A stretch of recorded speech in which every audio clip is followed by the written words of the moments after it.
Well, I'll go ahead and introduce myself. Hi, everyone. My name's Angie Braley, and I'm the River Training Center Coordinator for River Management Society. We are one of the partners in the A Collaborative, and the A Collaborative um, is seeking to cultivate equity, inclusion, support, and trust on and off the river. And so this is part of our 2024 A Collaborative webinar series. And I'm just going to be kind of helping out in the background today. If you have any questions, feel free to put those in the chat, and I'll be kind of keeping an eye on that. And I'm really excited. We've got Jim Miller with us, also part of the A Collaborative, and I'm just going to pass it over to him to introduce himself and take it away. Great. Thank you, Angie. Thank you for hosting today. So, folks, my name is Jim Miller. I am the co-founder of Respect Outside, and Respect Outside works to cultivate cultures of belonging through respectful workplace conduct and sexual harassment prevention, specifically for the outdoor recreation economy. My partner is Gina McClard. She is a lawyer who has 30 years of experience, really kind of a non-traditional lawyer. Her specialty is in gender-based violence. She has worked as legal counsel for rape crisis centers and what they used to call battered women's shelters in both Illinois and Oregon, was a law professor at Lewis and Clark Law School, where she ran the nation's first crime victim litigation unit, where she and her students worked on behalf of survivors to impact the criminal and civil justice system for folks going through that system. She's not here today. I am here today, and I'll be talking to you about men as active allied partners in the workplace. So my background, I'm a 40-year veteran of the outdoor industry. I started at 16 years old fitting ski boots in a shop in San Jose, California, and have worked in many different aspects of the outdoor industry, including nonprofit, working with the Headwaters Institute, some other board positions. I have worked all over the Western United States and internationally as a raft guide. My first job out of university was teaching outdoor science. I've worked on the marketing side for brands like Yakima Racks, Werner Paddles, Dagger Kayaks.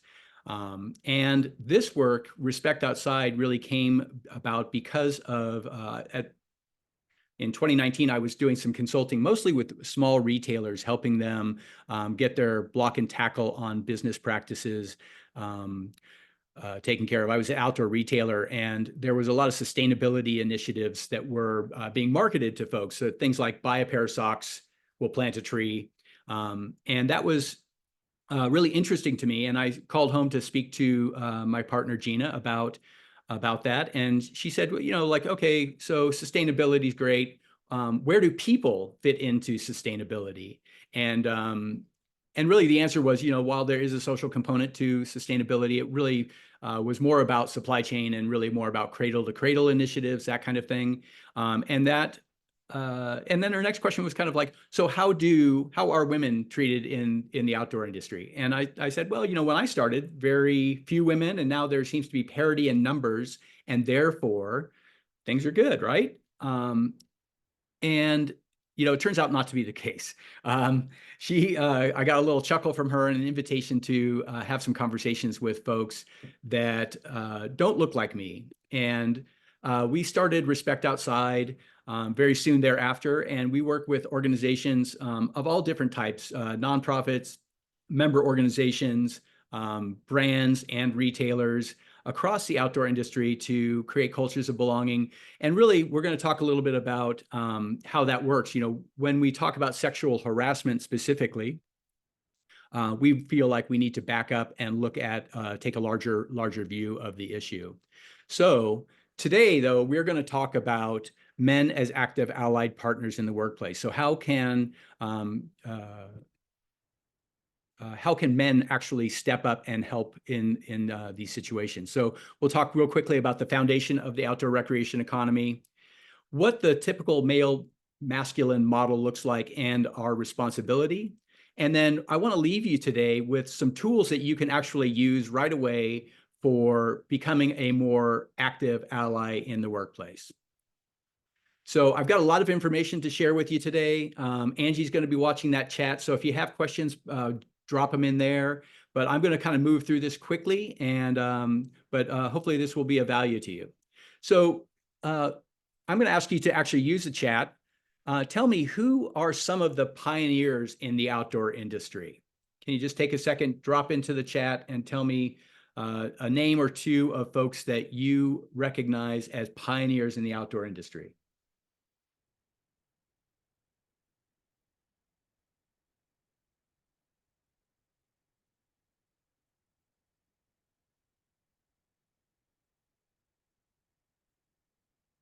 Perfect. And Yvonne Chouinard, exactly, right? So folks like, and we can go back to, John Muir, Teddy Roosevelt, Yvonne Chouinard, Royal Robbins. In surfing, that's my background as well. Jack O'Neill, Bob Hurley. So what do all these folks have in common, right? They all tend to be white and male, typically. And so what is some of the traits that these folks exhibit that we aspire to, right? That we say like, hey, these are the founders of the outdoor industry. They had these kind of, there's a certain kind of archetype to them for their success in the outdoor industry. And those are things like strength, courage, kind of this lone wolf kind of attitude, a little bit of risk taking, leadership, kind of a singular focus, right? And so we see this as the way that folks in the outdoor industry, the folks that founded the outdoor industry, were successful, right? And so they went it alone. They were really focused on what they were doing, and they are the ones that really drove the outdoor recreation economy to what it is today. And so we think about this, and then we think about kind of like, oh, well, that's just the natural way of things. Men are more aggressive, right? Men are more can be more focused, can be more aggressive. But really, this is cultural conditioning and less about genetics. So while testosterone does play a role in kind of aggression, really we can learn from we can learn these behaviors, right? They're not specifically, we're not born into having kind of that aggressive nature or that singular focus or the courage or that kind of lone wolf, that drive to do something in the outdoors isn't genetic, it's cultural. And we can change those cultural aspects as well.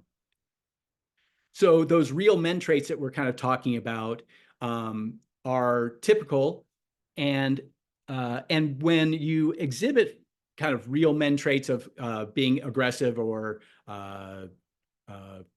focused, that type of thing, it really, what I'm trying to get to here is there's a way that we are conditioned as boys as we grow into men to behave so that we are accepted in society. And what happens when we deviate from kind of that, acting as a man, being exhibiting these traits, there's a little bit of backlash when we deviate from those traits that are traditionally considered masculine and male. And so what we know about that is that there's a kind of a pressure to adopt these behaviors from society. And when we don't do that, we are given less opportunities. We're kind of relegated to maybe like housekeeping duties or note taking in meetings, that type of stuff. But we also know that that's not a fair thing to do, to assign people their roles based on how loud they are in the room, how much room they take up. And so we want to be aware of those things and understand that the cultural aspects of being a man and masculine are really taught to us, and we can change those things. And when we talk about unwanted behaviors, we often hear, like not all men, hashtag not all men, right? This is I hear this all the time. Like, I'm not the guy that's doing these bad things. I'm the good guy, right? I'm the guy that is, I'm good to women. I'm not aggressive towards them. I'm not, out, I'm not raping them. I'm not doing things that they don't want me to do to them. And we hear this all the time. It's not me. I'm not the one. It's those other people over there doing that. And this is really something that we've heard quite a bit from most recently. I don't know if you've heard of the Charlie Barrett conviction. He received a life conviction for multiple counts of sexual assault. And then Nims Purja, another K2 climbing guide, was recently accused of sexual assault while on Everest. And so what both of these situations have in common is that there were bystanders that saw these men doing these things and did nothing to stop them. So what we know about that is it does take men standing up and saying, hey, this is not okay. And when in the case of Charlie Barrett, there were witnesses to him hitting his girlfriend and knocking her to the ground, and nobody did anything about it, right? And ultimately, this went on for years and in multiple counties, and it took a concerted effort to bring him to justice. And so, one second. So when we talk about kind of like, it's not me, I'm not the one, I'm not doing these bad things, it is the other people, these other guys that are doing that.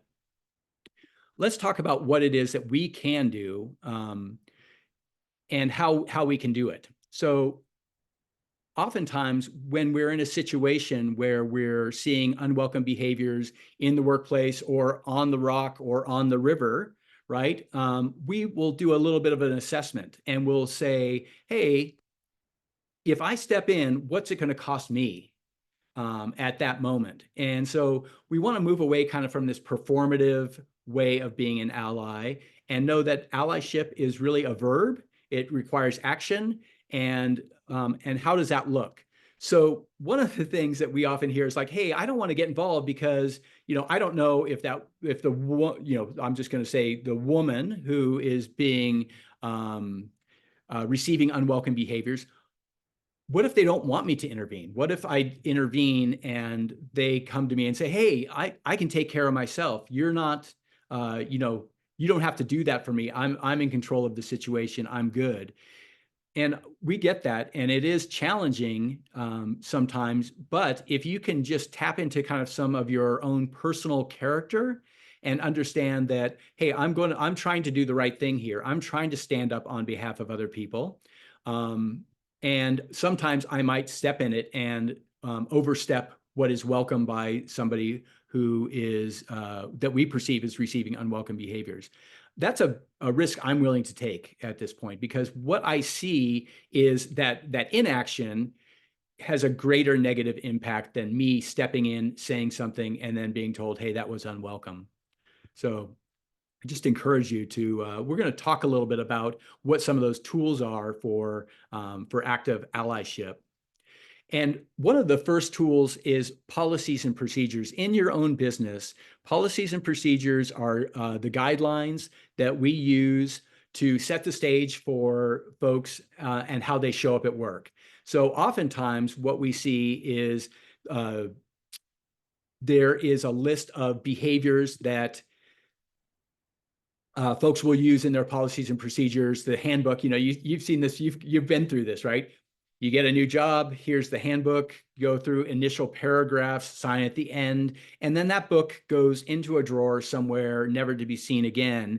But really, we believe that policies and procedures, things like codes of conduct, can be used to really set the stage for what your workplace culture looks like. It can really create accountability for folks. And one second, I'm going back. And so we really believe that by building these corporate documents in such a way, you can point positive, right? You can say to folks, hey, we often see this. Here's sexual harassment. Here's the definitions: quid pro quo, hostile workplace. Here's all the long list of all these behaviors that you don't want to do. These are all bad things. Don't do them. If you do them, something's going to happen. You might get fired.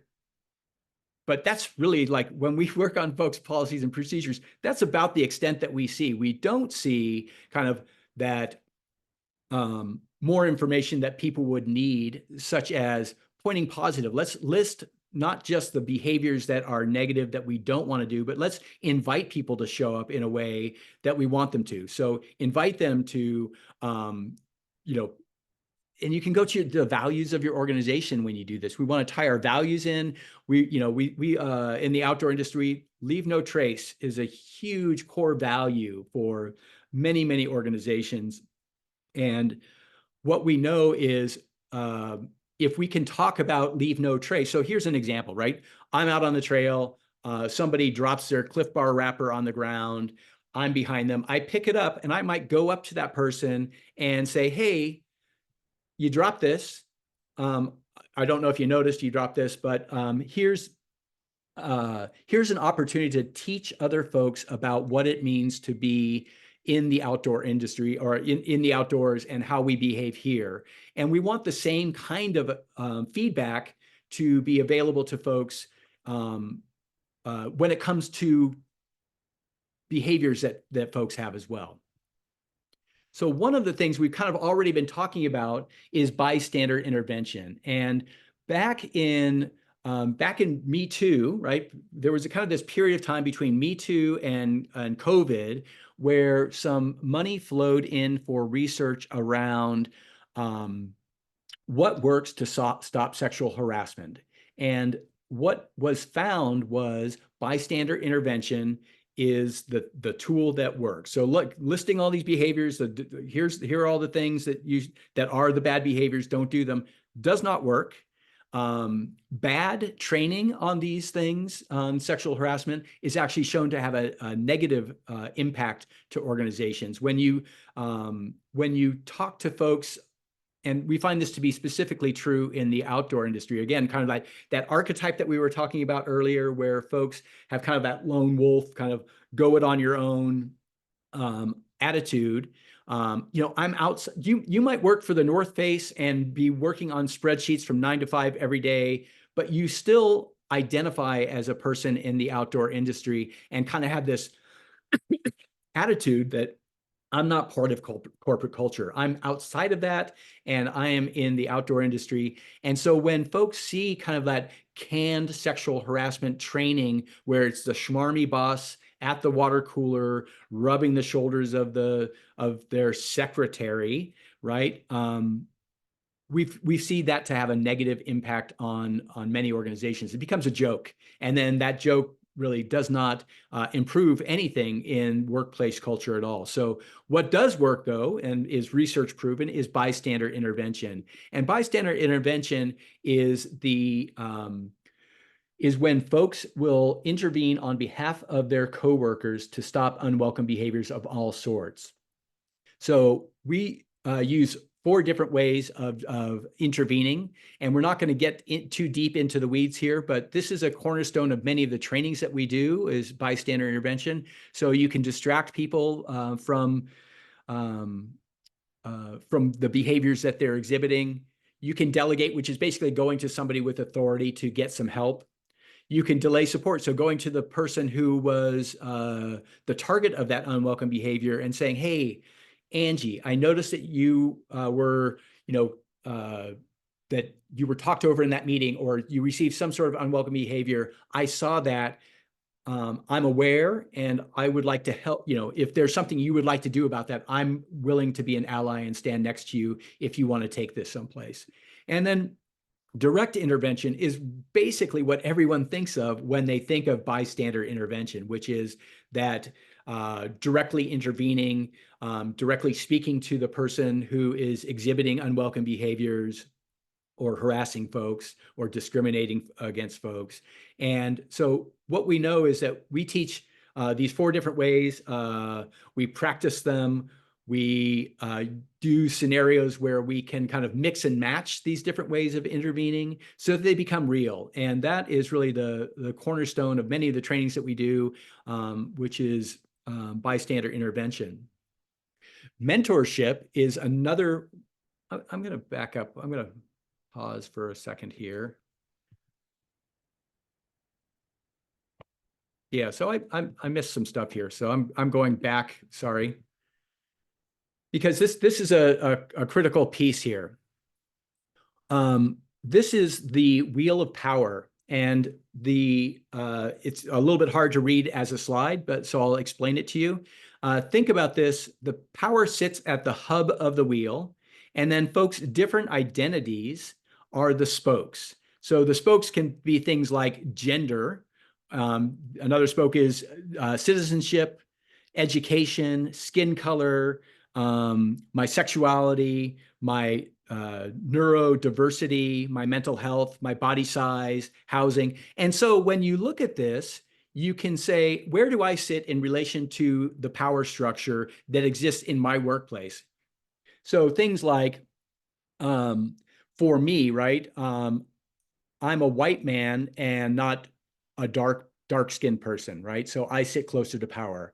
I have a post-secondary education and not just an elementary education, and therefore I sit closer to power. I am slim, I'm a fit person, so as opposed to being a larger person at body size, I sit closer to power. I own property, I sit close to power, as opposed to being homeless or unhoused. All of these things, right, put me as a cis white male very close to the power structure. Some things in this, some of these folks are kind of unseen, right? So neurodivergence is one that you don't typically see right off the bat. So what we know is that a lot of young workers are coming in with a lot of anxiety, a lot of depression. This is COVID related stuff that we're seeing. And so some of these things are not like typically present when you meet someone. Some are physical signs, physical attributes, and some are hidden. Other things that would give me more power at work is my things like my tenure, or my seniority, or my position in the organization. Excuse me. The point of showing you all this is to say that folks that hold more power can more easily intervene on behalf of folks that have less power. So we see this all the time, that the Black lesbian woman who is in a meeting and something happens and they stay, raise their hand and say, hey, we can't talk like, we don't talk like that here. And so, that person is always putting themselves out there, kind of saying to, trying to shift the culture, right? So your culture is happening. Your culture is either happening whether you're directing it or not directing it. If you're not directing it, it's happening on its own, and kind of the least common denominator is directing your culture. So the point here is folks that hold power, that tend to look like me, right, are the ones that most easily can stand up for folks that have less power or are being harassed or discriminated against or receiving any sort of unwelcome behavior. And we talked really just quickly about this. When we get calls often, and folks will say, hey, I have an active case of sexual harassment. I went to my policies and procedures for guidance on what to do. It says I'm going to do an investigation, but I don't really know what that entails. I have no idea how to do that. Can you help? And so yes, yes is the answer. We work with folks that are experiencing active cases of harassment and discrimination, and we can help them, foster them through that process, through the investigation, and how to communicate to the organization at large.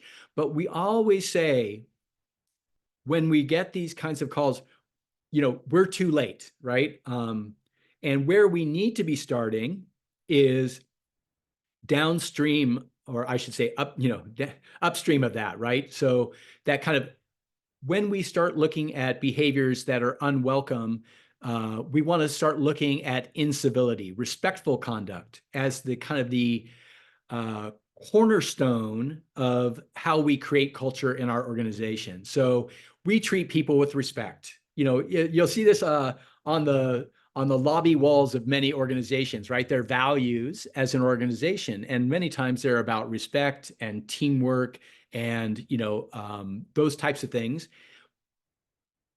And so we want to foster those things. when folks exhibit unwelcome behaviors, such as simple things like talking over people in a meeting, or because I'm so used to the indoctrination that I've received as a man, I'm used to being in charge, right? I come into the room, I take up the space, and that disallows folks that have more marginalized identities from doing that. So, be aware of that. But we want to start getting at these unwelcome behaviors that are smaller, right? Things like talking over people, inviting everybody but Angie out for beers after the group ride, right? So those are little things that make people feel the slight, like it's and those aren't illegal things, right? Those are not against the law. But if you're going to build a culture, right, we want to build a culture of belonging. We need to include everybody. We need to create space for everybody. And so we want to start looking at your respectful conduct there, because once you do that, and calling out disrespectful conduct, right? Because if you do that, then you can see if you have somebody who is testing behaviors of rude behaviors, right? So that's that off-color joke, right? It's not attached to my personal identity, but it's just something I said and I got away with it. I got a laugh, right? Everybody seemed to think it was funny. So now I'm going to tick it up, and I'm going to do the next thing and the next thing and the next thing, so that it's more and more egregious. And then all of a sudden we have sexual harassment complaints happening, right? And it's because we haven't said to folks, hey, we expect you to be respectful of your coworkers. And that's what this looks like. Here's the list of pointing positive to all the behaviors of we expect you to show up with at work. And when you don't do that, you're going to get called out for it, right? You're going to get told, hey, that's not in line with our values here. And the beautiful thing is, when it's a part of your culture and part of your woven into your policies and procedures that we expect respectful workplace conduct, then it's much easier to stop those types of things before they grow into illegal behaviors. So you can see this. We have incivility or disrespectful conduct, bullying, harassment and discrimination, and then workplace violence. And we see this continuum happening. And really, if we can stop those smaller behaviors, we're going to see a lot less of these more egregious behaviors. So we talked a little bit about allyship. And then really the tools for allyship, again, relate to policies and procedures. Bystander intervention is one of the things that we really talked about as well. And then mentorship, right? So mentorship is as an important aspect of your teaching in your organization. So if you already have a mentorship program, and it's kind of loose, right? So you see kind of more senior people taking younger, newer folks under their wing and showing them the way things are done in your organization. That's mentorship, right? But if you need to formalize this and say, hey, we have a formal mentorship program, and we're going to team folks up so that, Angie is going to mentor Jim and Sue. And what it does is it really helps kind of remove that gossip piece that often happens if a male and a female are in a mentoring relationship. There can be gossip, right? Oh, Jim's taking Angie out to lunch again for mentorship. The jokes start there, right? That's that kind of unwelcome behavior. That's a small thing, right? But we want to stop those things. So if you formalize your mentorship program, it's really helpful to kind of stop that gossip. It really helps with your retention, which is what many, many organizations are looking for now, is how do we get good people and hold on to them?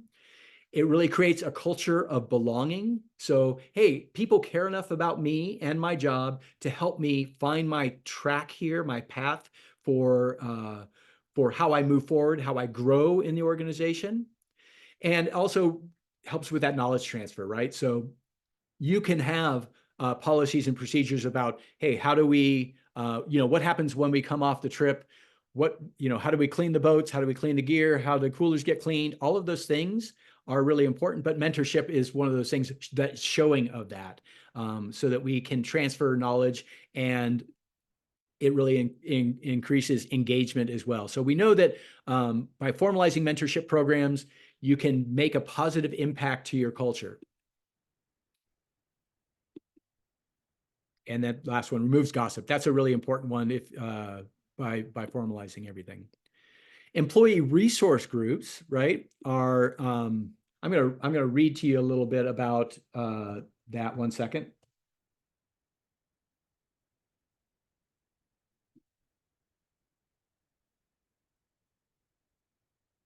I've got a definition I want to read to you.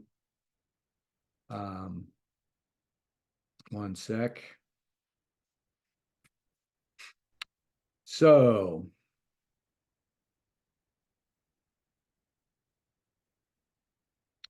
employee resource groups are voluntary employee-led groups that promote a sense of belonging and support inclusivity within the workplace. So typically, employee resource groups, or ERGs, will focus on supporting folks that share a common identity, right? So there might be a women's ERG or an LGBTQIA plus resource group, or a BIPOC resource group, and these groups come together and kind of support each other and help them navigate the workplace. So really important, if you do have employee resource groups or you are planning on initiating this, is to put, we always talk about when folks say, hey, building this culture of belonging is really, really important to us. And so we're going to do these things. And we always say, where's the budget and where's the body, right? So who's in charge of that? And are you putting dollars against this initiative? This can't be just a one-off kind of training that you do in Q4 and then it's never talked about again, never happens again. This is an ongoing initiative to build your culture. So really setting a budget is an important thing, and really being able to measure the impact of your employee resource groups and how the work that they do impacts the rest of the organization. You can build them into your strategic plan, and leadership's role within employee resource groups are really important. So if you are a leader in your organization, you have employee resource groups happening, it would be lovely for you to ask for an invitation to come and attend one of their meetings and offer support. How can I help you? What initiatives are you working on? Because we also know that leadership is the linchpin to all of this stuff, right? So you can have an employee resource group that is full of kind of more junior people in your organization, but without the express blessing, really, of the leadership team, none of this stuff happens, right? And this goes back to, we're talking about bystander intervention and using and practicing those skills. If leaders aren't exhibiting these behaviors, if leaders aren't practicing bystander intervention, if leaders aren't standing up for coworkers, if leaders aren't directing the culture, this whole thing falls flat and nothing will happen. Your culture will continue to kind of devolve. So folks, the outdoor industry, founded by men that look like me, act like me, talk like me, but that is changing, and it's changing rapidly. And what we know is that young people that come into your organization aren't putting up with the bullshit. They're just not. They're tired of it, and they're likely to call you out on behaviors that are unwelcome to them.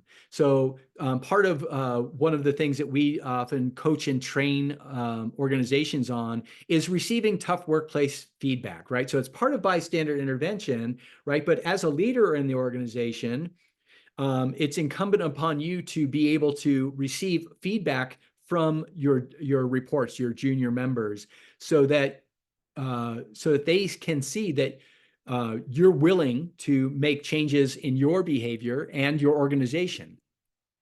So that typical male masculine model really is something that is how we formed the outdoor industry. It's how, it's how I grew up very, very much. And we just need to recognize that, yeah, it's great I like being a man. I'm not saying don't be masculine, don't be a man. I'm saying take those traits and make sure that you are exhibiting the traits that you want in your work life and in your personal life that promote inclusion.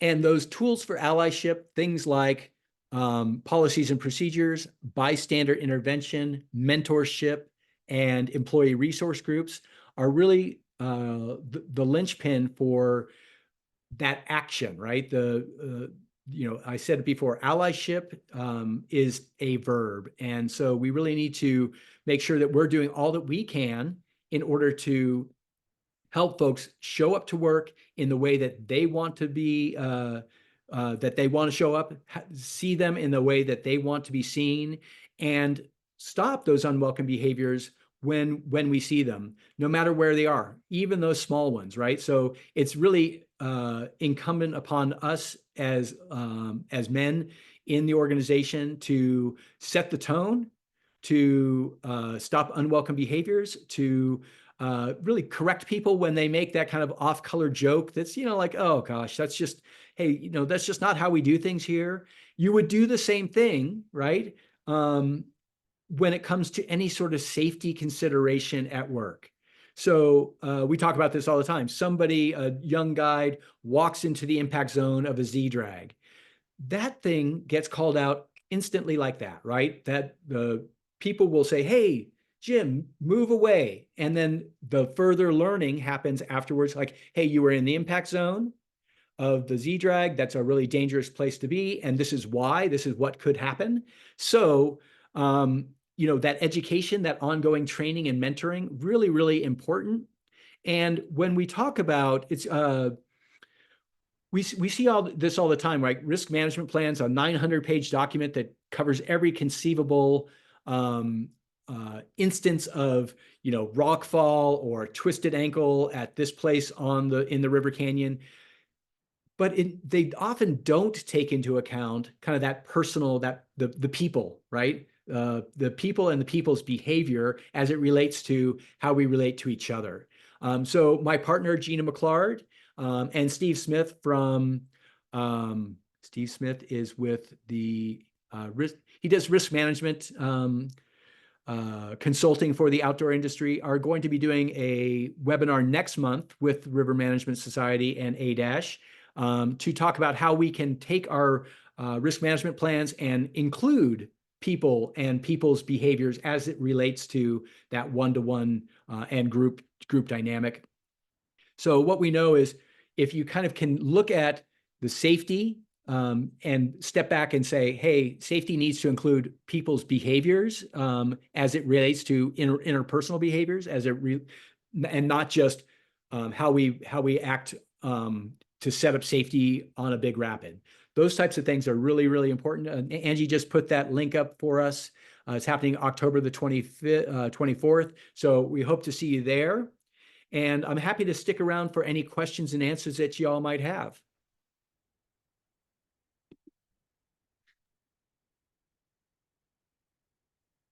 Thank you, John. Yes, Steve Smith, Experiential Consulting. Yeah, thank you so much, Jim. Such an important topic. And all right, I see a question that came in from Hannah asking, can you explain the delegate portion of the intervention again? Sure thing. Yeah, thanks, Hannah. So delegate is really where you seek out somebody who has authority to help with the situation, right? So you would, maybe it's your, if it is your supervisor who's doing the unwelcome behavior, you can't go to them and ask them. So who else in the organization can you go to? Maybe somebody higher up to them, or maybe it's a lateral move. Like, hey, I know that, as an example, I'm going to pick on Angie. Angie is doing something kind of discriminatory towards Sue, and I noticed that. But Sue is Angie's supervisor, so Angie can't go to Sue and say, might not feel comfortable going directly to that. Would be direct intervention, right? So Sue might come to me and say, hey, I know that Angie might come to me and say, hey, Jim, I know you know Sue really well. this is what happened. I'm just not sure quite how to handle it. Can you help me? And then we can figure it out together, right? So delegating is going to somebody with authority that can make an impact on the situation. And it could be either a vertical move or a horizontal move.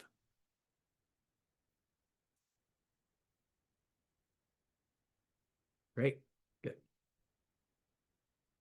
Yeah, and there's much more, so we spend, often all day, 4 hours or 8 hours on training on bystander intervention. And we do multiple different scenarios where people actually there's either role playing or oftentimes in Zoom breakout groups where folks take a scenario, they go off and discuss how they would use distract or delegate or direct intervention to impact the situation of the given scenario we give.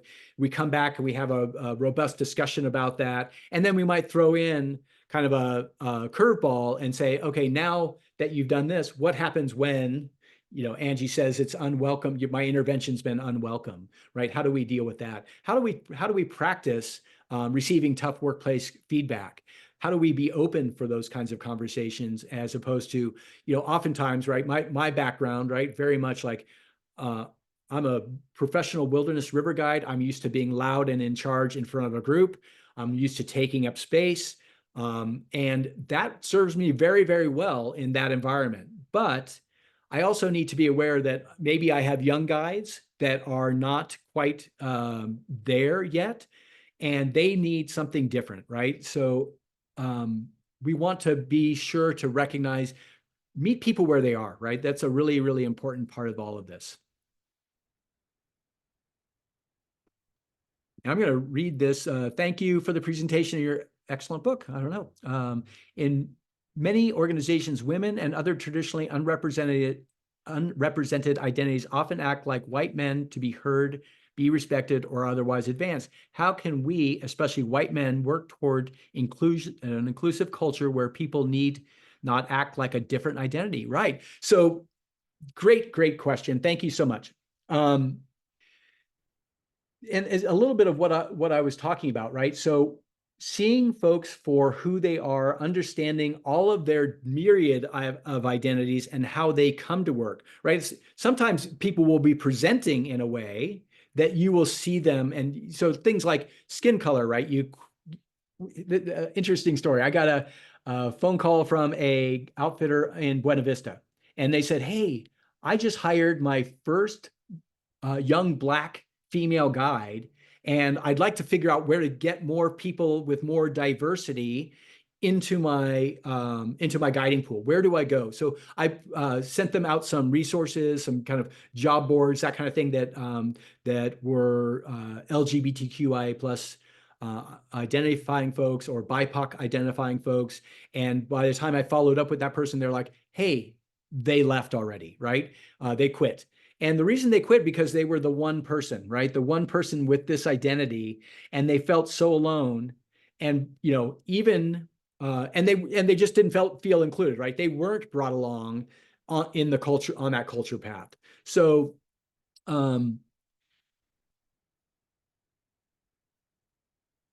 So I'm trying to figure out how can we, especially white men, work towards an inclusive culture where people need not act like a different identity, right? So we want to, I think that's the point, right? Is that diversity is rich for our workplace, right? We know that diverse work environments create they have real bottom line impacts, right? So when you have a more diverse workplace, you are more innovative, you're more productive. And those types of things are real bottom line impacts. When we, when we start bringing folks in with more diverse identities, we just need to be aware, like, hey, this is different, right? My crew, when I started, way back in the late 90s somewhere, I was on the Snake River, and I came onto a crew of all white. I think all these guys were like, I think you had to be 6'2" in order to be a raft guide there. So like these big men with mustaches and cowboy hats, and and I'm from California, right? So like there was a little bit of a culture shift just in that, right? And in every other way, I fit all of the cultural needs that they had as an organization.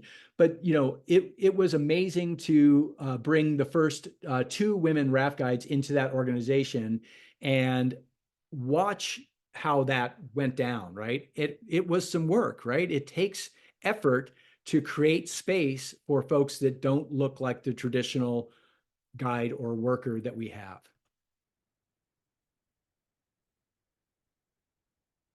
And Jim, I hope I answered that question. If not, you can reach out to me, please.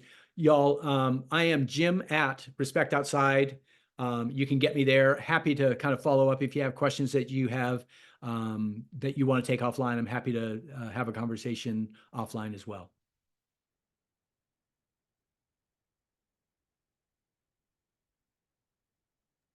Great. And Angie, thank you. And thank ADASH and the River Management Society for hosting again. Yeah, thank you so much, Jim. This has been great. And then I just want to mention to folks, I don't know if I mentioned it at the beginning, but I will be sending this out to all of you so you can get a copy of the recording, and you're welcome to share that. And I'm also going to be posting it on the River Management Society's River Training channel on YouTube, and I will put a link to that in the chat right now. So. And as we mentioned earlier throughout the webinar, we'd love to see you all at our October 24th session. And we're going to be exploring the human elements of your risk management plan. And I'll put that link to the registration in there one more time. So thanks again, everyone. I think that's going to be a really good one. Steve is outstanding, and Gina is. They both have kind of a very unique perspective on this, and it should be a really good discussion. Excellent. Well, thank you so much again, Jim. And thank you everyone else for joining us today and the great questions. And I hope you have a great rest of your week.